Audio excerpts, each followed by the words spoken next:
Pelantikan pengurus Senat mahasiswa Fakultas Hukum Universitas Ngurah Rai masa bakti 2018-2020 dan pengurus alumni Fakultas Hukum Universitas Ngurah Rai masa bakti 2018-2020 dilakukan di Auditorium Universitas Ngurah Rai Denpasar. Pelantikan dihadiri oleh Rektor Universitas Ngurah Rai dan Ketua Yayasan Jagadita Denpasar beserta jajarannya bertempat.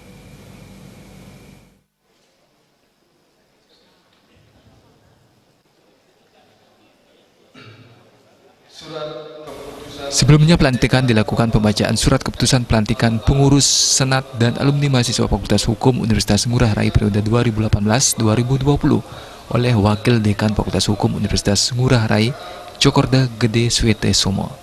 Dekan Fakultas Hukum Wayan Sucana Aryana mengatakan, organisasi kemahasiswaan sejak dahulu dikenal sebagai agen perubahan. Senat mahasiswa memiliki posisi strategis, baik dalam tataran eksternal maupun internal.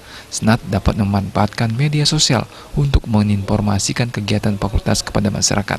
Senat menjadi penyambung lidah antara mahasiswa dengan mahasiswa dan mahasiswa dengan pihak fakultas. Sementara dalam menjadi pengurus ikatan alumni harus siap untuk menyumbangkan pikiran dan tenaga untuk kemajuan alma mater.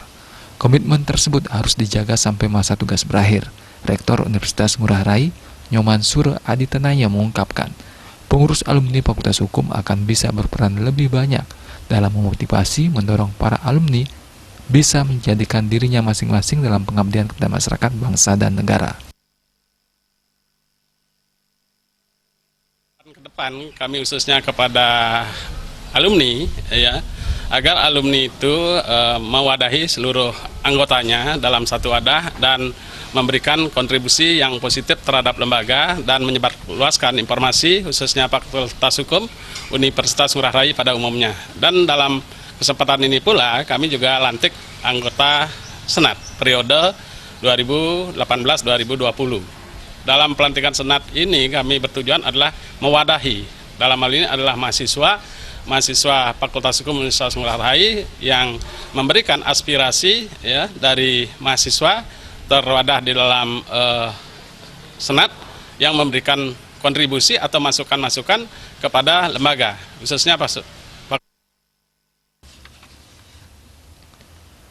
Pada pelantikan diserahkan surat keputusan oleh Dekan Fakultas Hukum yang didampingi Wakil Dekan dan Kapodri Fakultas Hukum Universitas Ngurah Rai kepada Senat dan alumni, serta penandatanganan berita acara dan serah terima jabatan Senat lama kepada Senat baru. Ketua alumni Dewo Nyoman Patra menyampaikan, sebagai alumni ia berkewajiban membesarkan dan mengharumkan nama Universitas Ngurah Rai Denpasar, khususnya Fakultas Hukum. Keterlibatan alumni yang lain diharapkan sehingga kegiatan berkelanjutan untuk pengembangan Universitas Ngurah Rai. Kita kan tahu sekarang persaingan perguruan tinggi kan makin ketat. Artinya masyarakat sudah pintar memilih mana perguruan tinggi yang berkualitas. Nah, oleh karena itu kewajiban kami para alumni ini bagaimana suatu saat nanti Ngurah Rai bisa menjadi salah satu perguruan tinggi swasta yang berkualitas, bukan hanya di daerah tapi di tingkat nasional. Alit Setiawan, Bali TV.